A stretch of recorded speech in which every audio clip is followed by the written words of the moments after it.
Jacksonville Jaguars fans, welcome into Duval Daily presented by GenJag.com. I'm Jordan DeLue. Thanks so much for being here. Sunday, September 28th, and your Jacksonville Jaguars have just taken down the San Francisco 49ers in San Francisco. The Jaguars improved to 3-1 on the season, 2 straight wins.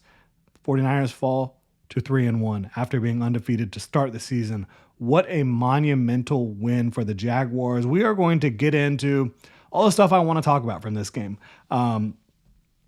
And we will dive deeper into the tape, analyzing the good, the bad, the ugly, all that stuff moving forward throughout the week. But right now is just kind of the immediate takeaways from this big Jaguars win on the West Coast. Look, the Jaguars, they've been horrible on the road, going back to previous regime. They had lost 12 out of 13. They've been horrible on the West Coast. They've been horrible against the 49ers. They had lost their last 5 straight games against the 49ers, and they emerge victorious. There is so much to celebrate from this one. And look, it's early. You're not even a quarter of a way through the season, right? But there's a lot to be excited about for Jaguars fans. We're going to dive into it. Really appreciate you being here. If you enjoy the content, please like and subscribe. You can also check out genjag.com/shop. Pick up a hat like the one I'm wearing right now. Lots of other fun merch up on the site, genjag.com. Appreciate y'all supporting. So number one takeaway right now, biggest thing I want to talk about, Liam Cohen. Goodness gracious. Liam Cohen called a good game against a really good defense. But look, Robert Saleh, 49ers defensive coordinator, who once upon a time was a candidate for the Jaguars head coaching job not too long ago, he had some, in my opinion, unprovoked, unnecessary shots fired across the bow at Liam Cohen and his staff, saying that they steal signs, they steal signals. It's legal, but they steal signals. Make no mistake about it. So to me, that really pissed off Liam Cohen. That pissed off this entire staff. And this game was personal.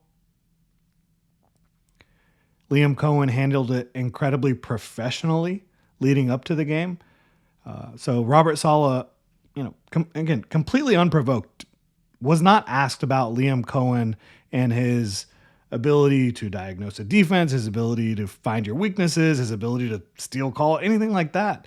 He was asked about, Nick Bosa, and goes on a tirade and brings it up multiple times that Liam Cohen and his staff and all these Sean McVay, tree type of guys steal signs.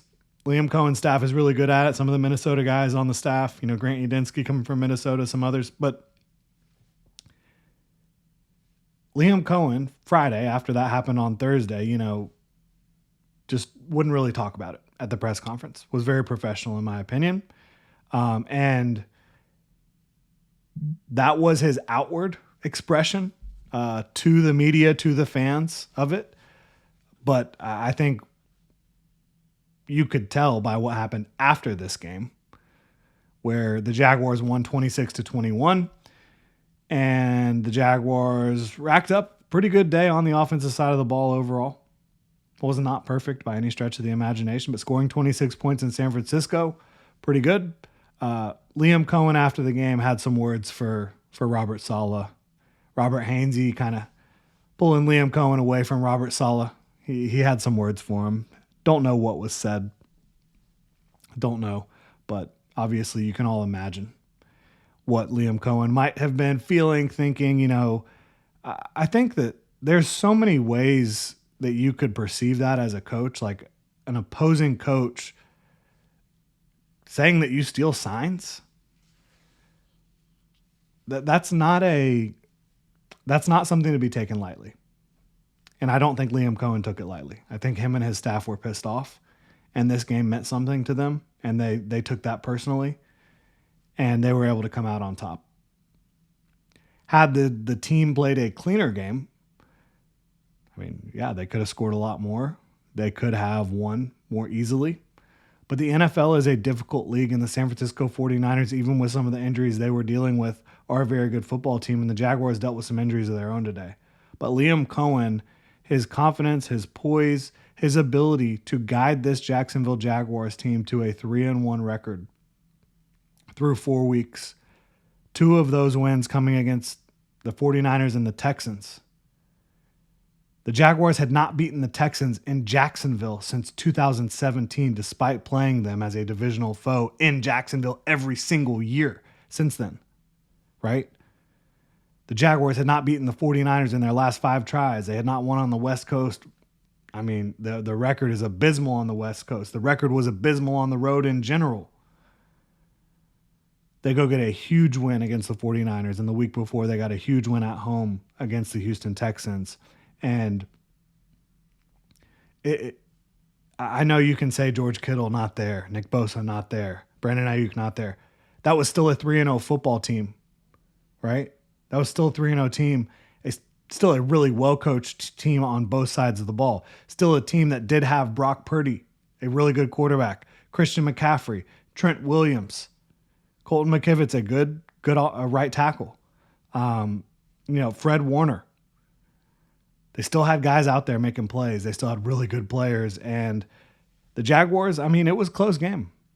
Most games in the NFL are going to be close, especially when you're playing on the road, hostile environment against a hot 3-0 San Francisco 49ers team, getting their starting quarterback back in the lineup. And all the Jaguars did was, for the most part, handle their business, get the job done.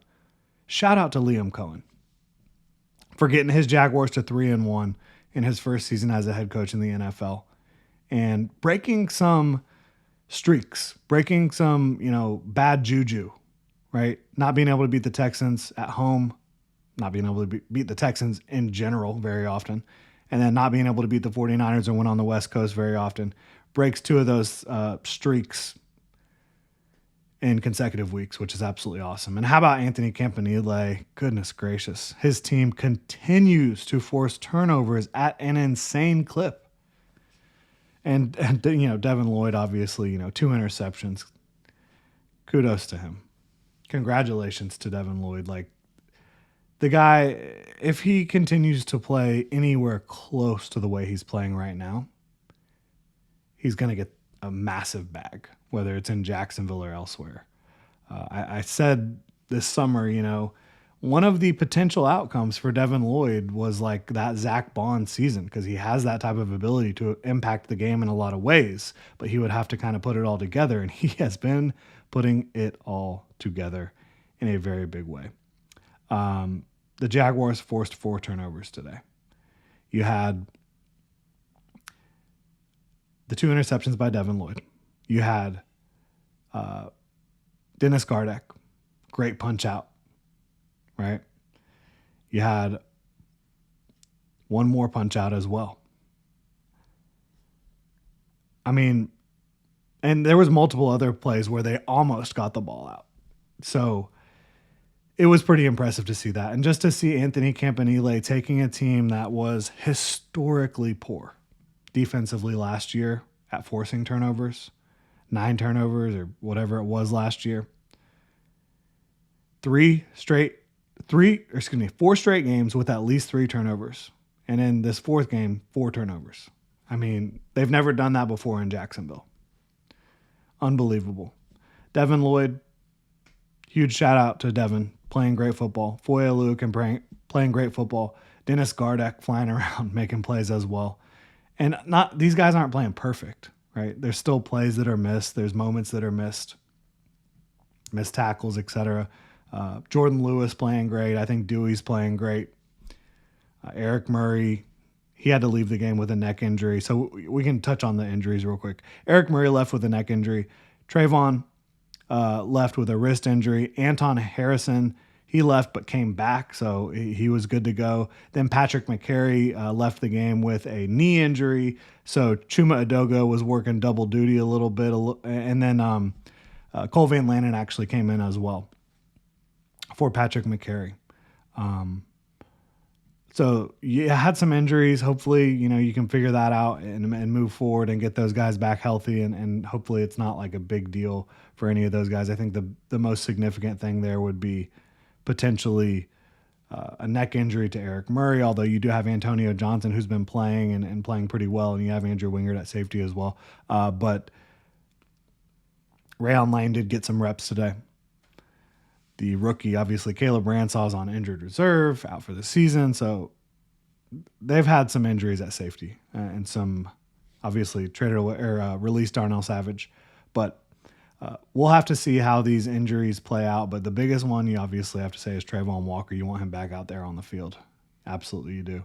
But Josh Hines-Allen, even without Trayvon Walker, was giving Trent Williams fits. You love to see that. Travis Etienne went off. Big game for Travis Etienne. 19 carries, 124 yards, 6.5 yards per carry, long of 48.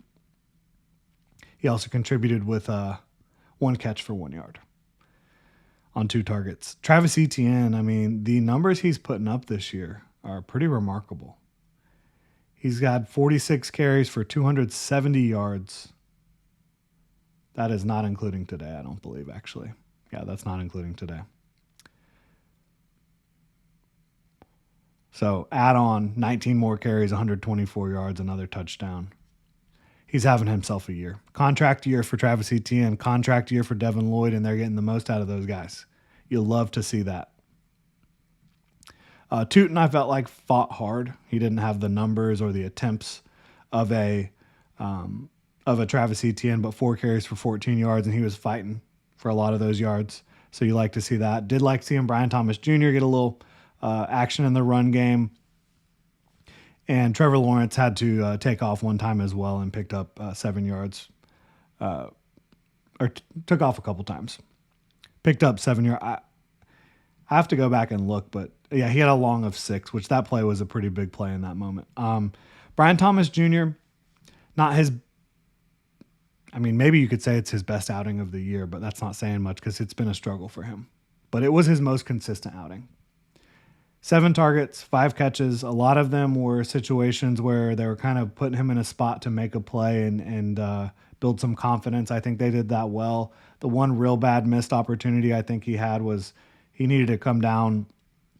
It was 3rd down. He had the opportunity to catch a ball right on the sideline close to the sticks and couldn't get that second foot down. But I think that this was a step in the right direction for Brian Thomas Jr., even though he was on the sideline, had to be looked at like the wrist again, but he came back in after that. So, hopefully this is another step in the right direction for Brian Thomas Jr. after having that big catch to help win the game last week. Travis Hunter had the catch of the year so far. Shout out to Travis Hunter. Got the jersey on right now, the Prowler. Travis Hunter, that was one of the best catches I've ever seen by a Jaguar player. What I really wish we got to see his testing pre-draft lead up. I don't know what his vertical is, but like that man flew for that football. That was incredible. So Travis Hunter, 2 weeks in a row, not having like the most output on offense possible, but having really remarkable plays. Like last week had that catch and run. This week, that huge catch on 3rd down. And then you look at Brenton Strange, remains consistent as all get out. Jaguars' most consistent receiver. 7 targets, 6 catches, 45 yards. Continues to be a chain mover, somebody helping keep the Jaguars on track, on time, all that stuff. Trevor Lawrence, not perfect, but pretty much no one was in this game. Very few players had like a completely clean sheet. Like a lot of guys made a lot of good plays, had a bad play or two. Like the 49ers, they were in this game. They fought in this game. McCaffrey killed the Jaguars. He ended up with 140 plus yards, 92 yards receiving, 49 rushing yards. Was not super effective on the ground for them. And kudos to the Jaguars defensive front tightening up after the first drive, tightening up after they drove the ball down into the red zone, forcing a field goal. But McCaffrey in the passing game was definitely a problem. And again, I look at the 49ers, and even without some of their big stars, this is a very difficult team to beat. And they were 3-0 entering this game. They were playing at home, and the Jaguars got the job done. Special teams, highs and lows for sure. Bad punts, good punts. Parker Washington, punt return touchdown. Almost got caught, but did not. Cam Little missed field goal. You hate to see that. And Cam Little, the book on him was kind of like the kicks in between 40 and 49 yards, the 40-yard to 49-yarders in college. That was kind of his kryptonite, where he just wasn't quite as accurate as you would want him to be. It's not like he was bad necessarily, but he was really good from 50 plus. He was really good from 40 yards and in, and 40 to 49, for whatever reason, there was more misses than you'd like. And you saw that again today, a miss from Cam Little in a big moment. He really needed to make that kick. He did not. You had LaQuint Allen catching it and going out at the 7 on a kick return. I mean, the special teams units still have a long way to go. There were some highs and lows. Obviously, some really big highs. Logan Cook did have a great punt, had multiple opportunities to have other great punts, did not have them. But Parker Washington, that was obviously the biggest play, probably the biggest play of the game. I mean, if you just want to talk about a game-changing play, the play that changed the game, the play that won the Jaguars the game, Parker Washington. Anytime you get a punt return touchdown, that's huge. But yeah, Trevor Lawrence, not perfect. No one was. But they won a football game in San Francisco against a really good, well-coached, talented football team. And that's huge. And they're 3-1 now. The penalties, yeah, they're still there. They are still absolutely there. It was ugly. Once again, with the penalty situation. 12 for 90. I don't know how you keep doing this and surviving, and you're 3-1 and you should be 4-0, but at some point you just got to give the team some credit for being where they are. To me, I have said, I believe the Jaguars are a team that have the coaching and the pieces, the talent to be a good team, but that they are not yet.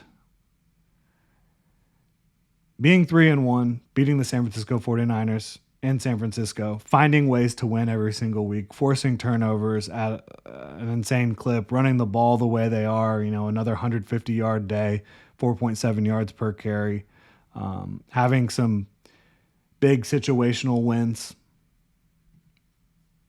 having some situational misses as well, but just finding ways to win games. The Texans, I still don't think are a very good football team right now. The Bengals, not a very good football team. The Panthers, not a very good football team. But I do think the 49ers are. And so getting that win and really kind of, I think, showing the world, showing the NFL landscape that you're here and you're going to be a tough out and you're going to be a team that's going to be in it is huge. But the penalties you got to work on. The passing game still leaves a bit to be desired. But again, 49ers, tough team to throw the ball on, tough team to be an efficient offense against. And by the way, the Colts lost. Colts lost to the Los Angeles Rams. So the Jaguars and the Colts are both 3-1. The Jags are tied for the division lead. The Colts are technically fourth in the AFC right now due to the tiebreaker rules. And the Jags are fifth. So technically, if the season ended today, Colts would win the division. Jags would be in second. But both teams would be in the playoffs. But the Jags will have 2 opportunities to take down the Colts this year, and we certainly look forward to seeing what those divisional matchups end up looking like. But Colts dropped their first game of the Daniel Jones era, Indiana Jones era. Jags and Chiefs Monday Night Football, it is on. The Chiefs are 2-2 after smoking the Baltimore Ravens this afternoon. Jaguars 3-1. Monday Night Football, the Jaguars will be wearing their prowlers once again. That's going to be a big one. Can't wait for it. Really appreciate y'all tuning in, supporting the channel. If you enjoy the content here, please like and subscribe. We will have lots of coverage coming up over the next several days, kind of diving deeper into this Jacksonville Jaguars win over the San Francisco 49ers. Really appreciate y'all. Have a good one.